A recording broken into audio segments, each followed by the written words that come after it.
ഇവിടെ ഇരിക്കാൻ നല്ല രസമുണ്ട്. എനിക്കറിയാം അങ്കിൾ ഇന്ന് എനിക്കൊരു കഥ പറഞ്ഞു തരുമെന്ന്. തീർച്ചയായും.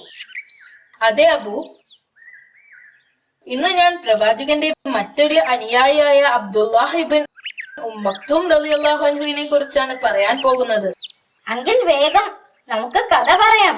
എനിക്ക് കഥ കേൾക്കാൻ ധൃതിയായി. തീർച്ചയായും. അബ്ദുല്ലാഹ് ബിൻ മക്തൂം റളിയല്ലാഹു അൻഹു മുഹമ്മദ് നബി സല്ലല്ലാഹു അലൈഹി വസല്ലമയുടെ ഒരു അനുയായി ആയിരുന്നു. അദ്ദേഹത്തിന്റെ മാതാവിന്റെ പേര് ആത്തിക എന്നാണ്. എന്നാൽ അന്ധനായ ബാലനെ പ്രസവിച്ചതുകൊണ്ട് അന്ധന്റെ മാതാവ് എന്ന അർത്ഥത്തിൽ മക്തും എന്നാണ് ആളുകൾ അവരെ വിളിച്ചിരുന്നത്. അബ്ദുല്ലാഹ് ബിൻ മക്തൂം റളിയല്ലാഹു അൻഹു ജന്മനാ അന്ധനായിരുന്നു. അംർ ബിൻ മക്തും എന്നും അംർ ബിൻ ഖൈസ് എന്നും അദ്ദേഹം അറിയപ്പെട്ടിരുന്നു. പ്രവാചകന്റെ ആദ്യ ഭാര്യയായ ഖദീജ റളിയല്ലാഹു അൻഹുവിന്റെ കസിൻ ആയിരുന്നു അവർ. ഇസ്ലാം മതം സ്വീകരിച്ച ആദ്യത്തെ ആളുകളിൽ പെട്ടതായിരുന്നു അദ്ദേഹം ഇസ്ലാം മതത്തെ വളരെയധികം സ്നേഹിച്ചിരുന്നു. പ്രാർത്ഥിക്കുന്നതിനായി ദിവസവും 5 നേരം പള്ളിയിൽ പോകുമായിരുന്നു. ഒരിക്കൽ പ്രവാചകൻ സ്വല്ലല്ലാഹു അലൈഹി വസല്ലമ അദ്ദേഹത്തെയും മുസാബ് ബിൻ ഉമൈർ റളിയല്ലാഹു അൻഹുവിനെയും കൂട്ടി മദീനയിലേക്ക് പോയി. ഹിജ്റക്ക് മുൻപ് അവിടെയുള്ള ജനങ്ങളെ ഖുർആൻ പഠിപ്പിക്കുന്നതിന് വേണ്ടിയായിരുന്നു അത്. അബ്ദുല്ലാഹ് റളിയല്ലാഹു അൻഹുവിനെയും ബിലാൽ ബിൻ റബ്ബ റളിയല്ലാഹു അൻഹുവിനെയും പ്രവാചകൻ മദീനയിലെ പള്ളിയിലെ മുഖദ്ദിസായി തിരഞ്ഞെടുത്തു. അബ്ദുല്ലാഹ് റളിയല്ലാഹു അൻഹുവിനെ പള്ളിയുടെ ചുമതല ഏൽപ്പിച്ചുകൊണ്ട് പ്രവാചകൻ യുദ്ധത്തിൽ പങ്കെടുക്കുന്നതിനായി മദീനയിൽ നിന്നും തിരിച്ചുപോയി. മക്കയിലെ ഇസ്ലാം മതത്തിന്റെ ഉദയത്തിന് അബ്ദുല്ലാഹ് റളിയല്ലാഹു അൻഹു സാക്ഷ്യം വഹിച്ചു. മുസ്ലിങ്ങൾ പീഡിപ്പിക്കപ്പെട്ടപ്പോൾ തന്റെ സഹോദരന്മാരോടൊപ്പം അദ്ദേഹവും ധാരാളം കഷ്ടപ്പാടുകൾ സഹിച്ചിട്ടുണ്ട്. അദ്ദേഹത്തിന്റെ ജീവിതം പ്രവാചകന് വേണ്ടി ഒഴിഞ്ഞു വെച്ചതായിരുന്നു. മാത്രമല്ല അദ്ദേഹം വളരെ മനോഹരമായി ഖുർആൻ പാരായണം ചെയ്യുമായിരുന്നു. പ്രവാചകന്റെ ഹൃദയത്തിൽ ഇടം നേടാനുള്ള ഒരവസരവും അദ്ദേഹം പാഴാക്കിയിരുന്നില്ല. ചില സമയത്തെ അദ്ദേഹത്തിന്റെ ധൃതിയും വെപ്രാളമെല്ലാം ചിലപ്പോഴൊക്കെ പ്രവാചകന് അസ്വസ്ഥതയുണ്ടാക്കാറുണ്ട്. ഒരിക്കൽ പ്രവാചകൻ മുഹമ്മദ് നബി മുസ്തഫ സ്വല്ലല്ലാഹു അലൈഹി വസല്ലമ പേർഷ്യയിലുള്ള പ്രമുഖ വ്യക്തികളുമായി ഒരു കൂടിക്കാഴ്ച നടത്തുകയായിരുന്നു.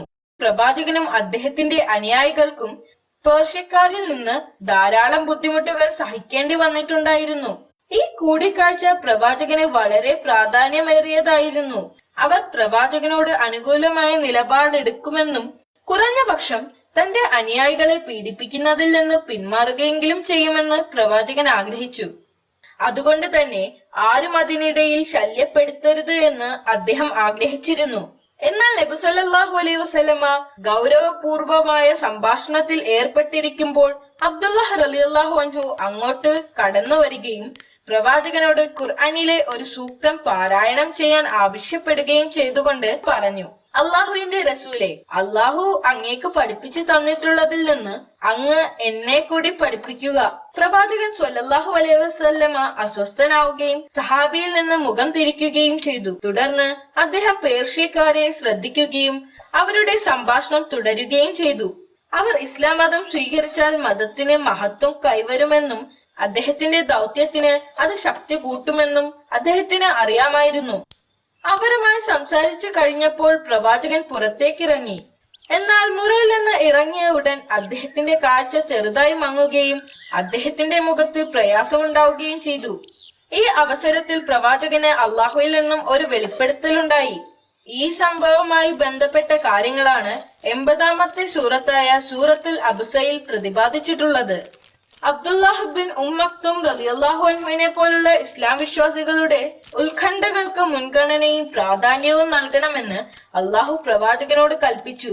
ഞാൻ ആ സൂറത്ത് പാരായണം ചെയ്യട്ടെ അബു? തീർച്ചയായും അങ്കിൾ. അന്ധൻ അവനെ സമീപിച്ചപ്പോൾ അവൻ മുഖം ചുളിച്ച് പിന്തിരിഞ്ഞു കളഞ്ഞു. എന്നാൽ അവൻ വിശുദ്ധിയിൽ വളരുകയോ സത്യം സ്വീകരിക്കുകയോ ചെയ്യുമോ എന്നതിനെക്കുറിച്ചും നിന്റെ ഉപദേശം അയാൾ സ്വീകരിക്കുമോ എന്നതിനെക്കുറിച്ചും നിനക്കെന്തറിയാം? തനിക്ക് താൻ പോന്നവനെന്ന് സ്വയം വിശ്വസിച്ചവനെ നീ കൂടുതൽ ശ്രദ്ധ കൊടുക്കുകയും ചെയ്തു. അയാൾ നന്നാകാത്തതിന് നീ ഉത്തരവാദിയല്ല. പക്ഷേ ആകാംക്ഷയോടെ നിന്റെ അടുത്ത് വന്നവനെയാകട്ടെ നീ പരിഗണിച്ചതുമില്ല. ഇതൊരു ഓർമ്മപ്പെടുത്തൽ മാത്രമാണ്. വേണമെന്നുള്ളവന് ഇത് സ്വീകരിക്കാം. ആദരണീയവും ശ്രേഷ്ഠവും പവിത്രവുമായ ഏടുകളിൽ ബഹുമാന്യരും ജന്മസിദ്ധരായ എഴുത്തുകാരുടെ കൈകളാൽ അബ്ദുല്ലാഹ് റളിയല്ലാഹു അൻഹുവിനെ കുറിച്ച് മഹാനായ പ്രവാചകനെ അവതരിപ്പിച്ച 16 വചനങ്ങളാണിത്. ആ 16 വചനങ്ങൾ അന്നു മുതൽ ഇന്നു വരെ തുടർച്ചയായി പാരായണം ചെയ്യുകയും തുടർന്ന് പാരായണം ചെയ്യപ്പെടുകയും ചെയ്യും. അന്നു മുതൽ അബ്ദുല്ലാഹ് ബിൻ മക്തും റളിയല്ലാഹു അൻഹുവിനെ പ്രവാചകൻ സ്വല്ലല്ലാഹു അലൈഹി വസല്ലമ ആദരിക്കുകയും അദ്ദേഹത്തെ അങ്ങേയറ്റം ബഹുമാനിക്കുകയും ചെയ്തിരുന്നു. പിന്നീട് ഒരിക്കലും പ്രവാചകൻ അബ്ദുല്ലാഹ് റളിയല്ലാഹു അൻഹുവിനോട് അനാദരവ് കാണിച്ചിട്ടില്ല. അദ്ദേഹത്തിന്റെ കാര്യങ്ങൾക്ക് കൂടുതൽ ശ്രദ്ധ കൊടുക്കുകയും അദ്ദേഹം പ്രവാചകനെ സമീപിച്ചപ്പോഴെല്ലാം ഉപദേശക സമിതിയിലേക്ക് കൊണ്ടുപോവുകയും ചെയ്തിരുന്നു. അക്കാലത്ത് മുസ്ലിങ്ങളുടെ അവസ്ഥ വളരെ ബുദ്ധിമുട്ടേറിയതായിരുന്നു. ഓരോ ദിവസവും പ്രവാചകനും സ്വഹാബികൾക്കും ശത്രുക്കളുടെ പീഡനത്തെ നേരിടേണ്ടി വന്നിരുന്നു. ശത്രുക്കൾ തങ്ങളുടെ പീഡനത്തെ ശക്തിപ്പെടുത്തിയപ്പോൾ അവിടെ നിന്ന് പലായനം ചെയ്യാൻ അള്ളാഹു അവർക്ക് അനുവാദം നൽകി. അബ്ദുല്ലാഹ് റളിയല്ലാഹു അൻഹുവും മുസാബ് ബിൻ ഉമയ്യ റളിയല്ലാഹു അൻഹുവുമായിരുന്നു മദീനയിലെത്തിയ ആദ്യ സഹാബികൾ. അവർ യസ്രബിയയിലെത്തിയപ്പോൾ അബ്ദുല്ലാഹ് റളിയല്ലാഹു അൻഹുവും മുസാബ് ബിൻ ഉമൈർ റളിയല്ലാഹു അൻഹുവും ജനങ്ങൾക്ക് ഖുർആൻ പാരായണം ചെയ്തു കൊടുക്കുകയും അള്ളാഹുവിന്റെ മതത്തെക്കുറിച്ച് അവർക്ക് പറഞ്ഞു കൊടുക്കുകയും ചെയ്തു. ബദർ യുദ്ധത്തിനു ശേഷം മുജാഹിദിന്റെ പദവി ഉയർത്തുന്നതിനായി പ്രവാചകൻ അള്ളാഹുവിൽ നിന്ന് ചില വെളിപ്പെടുത്തലുകൾ ഉണ്ടായി. വീടുകളിൽ വെറുതെ ഇരിക്കുന്ന ആളുകളെ ഉദ്ദേശിച്ചായിരുന്നു അത്. മുജാഹിദിനെ പ്രോത്സാഹിപ്പിക്കുന്നതിനും സഹായിക്കുന്നതിനായിരുന്നു അത്. ഈ വെളിപാട് ഇബ്നു മക്തും റളിയല്ലാഹു അൻഹുവിനെ ആഴത്തിൽ ബാധിച്ചു. അന്ധനായ ഒരാളെന്ന നിലയിൽ അദ്ദേഹത്തെ യുദ്ധങ്ങളിൽ നിന്നും മാറ്റി നിർത്തിയിരുന്നു. യുദ്ധത്തിൽ നിന്ന് ഒഴിഞ്ഞു നിൽക്കുമെങ്കിലും യുദ്ധസമയത്ത് വീട്ടിൽ നിഷ്ക്രിയരായി നിൽക്കുന്നവരോട് അദ്ദേഹത്തിന് വിയോജിപ്പുണ്ടായിരുന്നു. യുദ്ധത്തിൽ പങ്കെടുക്കാൻ കഴിഞ്ഞില്ലെങ്കിലും നബി സല്ലല്ലാഹു അലൈഹി വസല്ലമയുടെ കൂടെ എല്ലാ പ്രചാരണങ്ങളിലും സജീവമായി അദ്ദേഹം പങ്കെടുത്തു. ഒരു യുദ്ധത്തിലെങ്കിലും പങ്കെടുക്കാൻ അദ്ദേഹത്തിന് വലിയ ആഗ്രഹമുണ്ടായിരുന്നു. ഒരു ദിവസം യുദ്ധക്കളത്തിൽ പങ്കെടുക്കാൻ സ്വയം നിശ്ചയിച്ചുകൊണ്ട് അദ്ദേഹം ഇങ്ങനെ പറഞ്ഞു: എന്നെ 2 നിരകൾക്കിടയിൽ ഒരു കുതിരപ്പുറത്ത് ഇരുത്തി എന്റെ കയ്യിൽ ഒരു പതാക തരിക. ഞാൻ അത് ചുമക്കുകയും സംരക്ഷിക്കുകയും ചെയ്യും. കാരണം ഞാൻ അന്ധനായതുകൊണ്ട് ഞാൻ ഓടിപ്പോവുകയില്ല. അദ്ദേഹം ഇവിടെ ഉദ്ദേശിച്ചത് ഒരിക്കലും യുദ്ധക്കളത്തിൽ നിന്നും പേടിച്ചോടുകയില്ല എന്നാണ്. അദ്ദേഹത്തിന്റെ അവസാന ശ്വാസം വരെ പ്രവാചകനോട് വിശ്വസ്തനായിരിക്കുമെന്നാണ്.